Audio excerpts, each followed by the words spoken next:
Series, guys. He said, pressure, this is just ball. Pressure's a homeless man who doesn't know where his next meal's coming from. The single mom trying to scuffle and pay rent. They paid a lot of money to play a game. Don't get me wrong. These are challenges. Call it pressure, though, an insult to regular people. And I want to bring this up, Fish, because it's not just point four. You hit a lot of big shots. You played with players, hit big shots. Coach, you guys both know there's a mentality of guys who can thrive in that moment and not. His perspective and understanding where this all fits, how much do you think that helps him with his lack of fear to fail under pressure? I mean, I think it helps him tremendously. I mean, it helps all of us to have life experiences, good ones and bad ones, that then help inform you of how to step into a moment in life on the court in this particular situation. And when you hear about and think about Damian's background, where he's from, his life experiences, what he said in the quotes, that all factors into, to me, having an ability to relax, to be confident, to trust that, yeah, it's great if the shot goes in, but I'm not going to be in a position where I don't have somewhere to go home. Right. I'm not going to be able to pay my rent tomorrow if I miss the shot.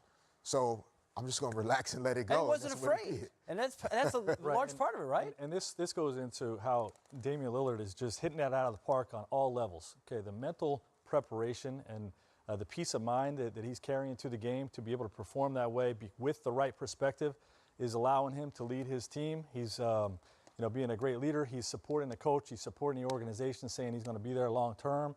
And he's playing as well as he's ever played. All right, he's also hit big threes. He didn't pay me to say this, but DZ could also hit it from 37 feet if somebody wanted him to close out a game. All right, now you're good, 3D. He texted me that. Here he is with Dame as they get ready for Denver. Lillard, long-range three, and it's good at the buzzer! Dame is going crazy on social media. Why do people not understand? Once you cross half court, you're in range. Deep threes, and it's not just taking any random shot. I think you got guys working on these things and getting results from it. I know when I'm training, these are the shots that I'm taking. If it wasn't a comfortable shot and a shot that I felt like I could knock down comfortably, I wouldn't take it. When you look at Jamal Murray and Gary Harris, how do you kind of slow those guys down? When I look at those guys, it's like me and CJ when we first started rolling, and we were just like, they're not giving us our credit. They don't think we that good. We are that good. You know that's their approach, and they play like it. They're aggressive, they're confident. They number 2 team in the West this year, so they had a great season. I think it's just being smart, playing a crafty game, playing a mental game, and being consistent with it. Just continuing to apply that pressure for the entire 48 minutes and just try to wear them down that way. But other than that, it's going to be a challenge. Well, one of the challenges is trying to figure out how to defend this pick and roll. Look at the frequency of the teams remaining. We're talking about all the time. We know exactly what they're trying to do. You think Rockets want to shoot threes, Harden to step back, wants to get fouled. Well, you're thinking Portland in the pick and roll. And when you look at what Oklahoma City did or didn't do, you guys know this, right? You're always looking at film, not because necessarily you're going to duplicate, but you may learn from a mistake. So you guys kind of take me, let's film room this thing. What do you guys see from what Oklahoma City is doing here? Well, in this situation, a guy like Jeremy Grant is athletic enough to have been closer in that switching situation. Here, Dennis Schroeder let Damian get to his left over that pick and roll when his help was actually to his right. And then we saw in multiple situations with whether it was Westbrook or maybe George on that last second shot, hands were down and not active enough pressuring the basketball. I know Coach Vogel, you can go into the big discussion in that part as well. That's the big challenge, right? His range forces the big to come out. Okay, and if you're going to bring your bigs all the way out beyond the three-point line, it creates a lot of different issues.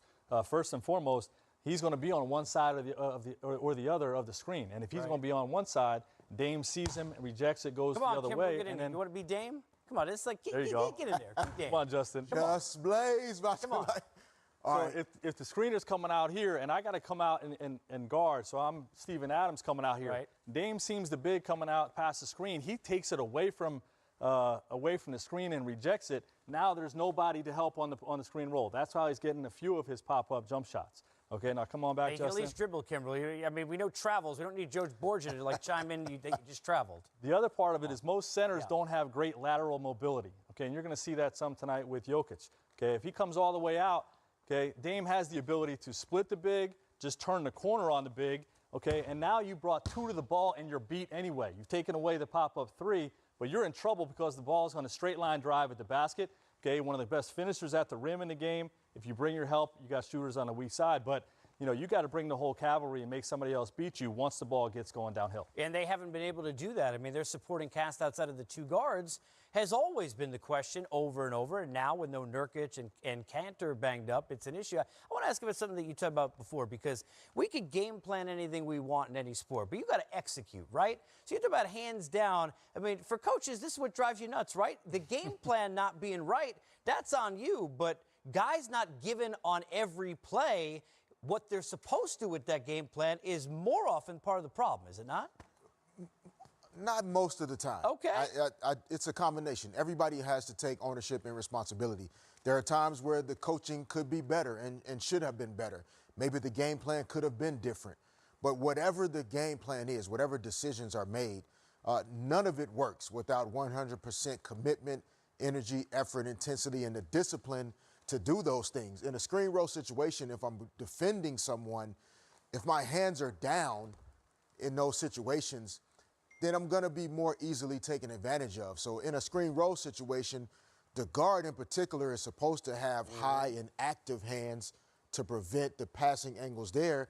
And then when the big comes up, he's down in his position and he has the low hands. And he get in the lane too, right? If I'm trying to go ahead and make a pass. As well as what Coach said is, if the lane is split down the middle, the floor, by this nail at the free throw line. We always call this the nail. So the guards are going to be on one side of this nail or the other. And my job in this screen roll situation, if Damian Lillard is on this side of the floor, I cannot let him get back to the middle because I know Coach is on this side to help me. So I'm showing disrespect to my teammates and to the game plan to allow Damian to go back this way. I have to commit myself and force him towards Coach. I love how you just went like sort of like quasi-dancing with the eyes. Okay, look at the dancing with the story. Let me show you the video in Denver. Take me through what you see here, because we talked about, and Coach Vogel, you were talking about Jokic and some of the issues they might find. This is for the regular season, guys. What do you see here? Well, he got beat on that play right there, and that's the big issue. You bring him all the way out to take away the 3, and, well, that's the other issue. I mean, Dame can get to the basket with his speed, but the pocket pass creates a 4-on-3 as well, and Dame's one of the best passers in the pick-and-roll game in the league. The thing about it, too, is how much more dangerous does it make it when any time he wants, when he gets hot, he can just decide, you know what, I don't need any of this, I'll just shoot.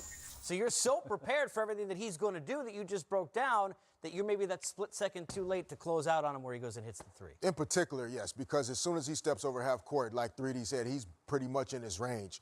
A lot of those clips were fairly good, though. If you can force Lillard to have to use that many dribbles to either get to the front of the rim or then at the last second he's dropping off to another guy, you have a much better chance of having success against the Blazers. Anytime he's coming over half court and he's 1 or 2 dribbles popping up into his 3, or he's coming off of a screen roll and being able to easily get to his spots, you are in trouble. So watch the Nuggets to be really active and throwing a lot of extra bodies at Lillard tonight. Hey, don't forget about the other guy, CJ, because he missed a few. Bricked one, but then made 2 of the biggest shots in the game, both late. Siakam, late, he's been pretty darn good. They're 7-0 this year when he scores more than 2. Happy belated birthday, Raz Goldenmude. Talking about stomach aches to open this conversation, but that's where we're going.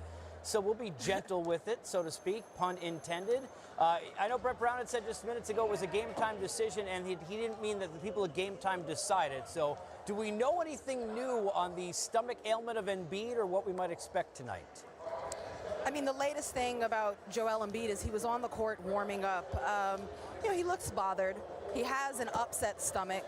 He did not participate in shoot-around today. Instead, he stayed away from the team and in the hotel. He's been drinking a lot of fluid, trying to settle his stomach.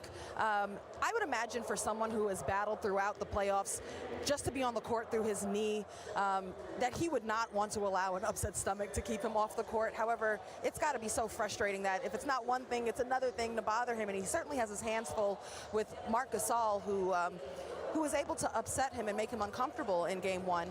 And Joel Embiid himself even said, hey, their 2 star players came and showed up. I didn't. I have to be better today.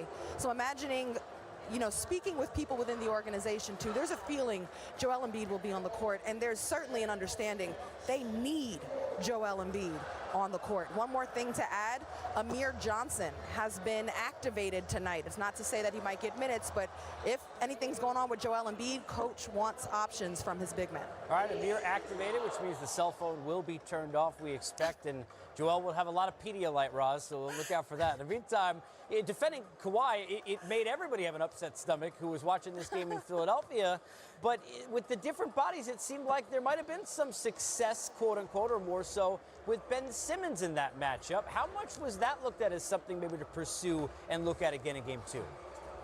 First of all, Casey, you are on a roll tonight with the puns and the jokes. All right, well, so as far as Ben Simmons and Kawhi Leonard, first of all, Ben Simmons as a young player, you know, at practice yesterday, I asked how did he feel after going up against him. He'd gone up against him in the regular season, but in playoffs and seeing that performance, he said, I admire that guy. I respect him.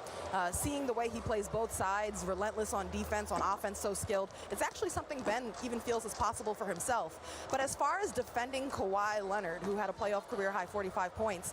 Look, a lot of those guys, Jimmy Butler after the game was like, I was right there. It was good defense. I'm going to do the same thing next time. But coach is saying, one-on-one defense when a guy is just going to continue to shoot over the contested shot and make it is not enough. So what he wants is his team to play in crowds, also to use physicality on him. They must get back on transition defense. And Coach Brett Brown said it might be a number of different looks just to make sure that Kawhi doesn't get a rhythm or a feel for any one defender in particular. Now, at practice yesterday, Ben Simmons did say he expects to be on Kawhi more today. As far as Ben Simmons' game, right? Kawhi Leonard, when he's on him, has bothered him traditionally. Ben Simmons was 7 for 8 from the floor last game. He only had 2 turnovers. He didn't turn over the ball much, but the problem was he didn't assist the ball so much. And I think when Ben Simmons is at his best, he's making others better. He's getting down, getting the team with pace and in transition and getting others going. So when you asked him how did he feel he played, he said, okay. One thing that will help Ben Simmons and their whole offense, all they're talking about is ball movement. They want more than 2 passes. They've been watching video, and the echoing statement is we're better when we get to 3 or 4 passes, and make their defense move, make their defense have to work, put pressure on them, tire them out that way, get them scrambling so then we can attack with more ease and not have to deal with their length and create some space for ourselves. And of course, the easiest thing you can do is get out and run. That way you don't got to deal with the setup defense. So these are the things they're trying to think about. Hey Roz, it's Frank Vogel here. What are you hearing? Obviously, Philadelphia is a starting 5 dominant type of team, but what are you hearing about potential adjustments in terms of the use of the bench by Brett Brown? You know what, that's something that they're figuring out as they go. First of all, in the first round of playoffs, that second unit was something that they were learning on the fly. You know, Tobias Harris was saying, we're still figuring out who's coming in with what group, where our shots are coming from. They're learning. I mean, remember, this group is very new to each other. Now in this series, they were thrown a curveball. I mean, not a curveball, but an unfortunate bit of news with Mike Scott being out. And the way coach talks about Mike Scott, he's like, hey, that's an adult in the room. That's a guy who's mature. That's a guy who's versatile. That's a guy who's long. He could do a lot of different things for us on both ends of the court. We need him. So right now, I think coach, we asked him that before the game, and he said, you know, we're figuring things out. We might go younger. His big question, he said, is once we get past that first 5, do we need more on defense or do we need more on offense? And then that's how he makes his decision. Roz, hi, it's Derek Fisher. What are you hearing in Toronto about the Raptors' potential Game 2 adjustments? It's easy for the winning team to think they can come back and do the same things they did in Game 1. But what are you hearing around the town about the Raptors also making the adjustments, trying to be better? That's a cool question, actually, because I was talking with Nick Nurse, and he said something. He said, I just kind of want Game 1 to hurry up and get done so that I can know what the situation is, and then I can adjust accordingly. Like, coming into Game 1, Coach Nurse was like, we got to just play our game and see. Now is the chance where you can see what worked, what didn't work. A lot worked for them that game. So coming into this game, he actually shared with us, he's expecting that they're going to be trying to take away Pascal Siakam and be more aware of him in transition, try to take that away, aware of his drives. So what he said is that's going to open up opportunity for him to be a great decision maker and a passer. Does he have that part of his game? He's been showing so much improvement. Hey, can Danny Green knock down that shot? Because that's probably something's got to give, right? He's expecting that Joel Embiid, should he play, is going to try and body and strong arm his way down into the inside and close to the rim. He said, you know, in past games we've studied, Joel Embiid, Ben Simmons, when things are not going their way in game or from one game to the next, that's usually the answer. The guys try to just get in there and get inside because they are big. So we are expecting that, and he expects that they're going to try and manufacture opportunities to get out and run in transition. He knows that's something that they're going to try and do. And then again, he's expecting extra attention on Kawhi Leonard, but he too was really impressed with the effort that Kawhi put on in Game 1. All right, Roz, we know tough to swallow for Embiid and company, that Game 1 performance. We'll see what happens Game 2. Thank you so much. Enjoy. We'll have, obviously, the broadcast down the hall over on TNT. A double dip to get into, including on the back end. Dame Dollar, a bad shot, not so much. Waving goodbye, but hello to a new challenge. We'll take a closer look.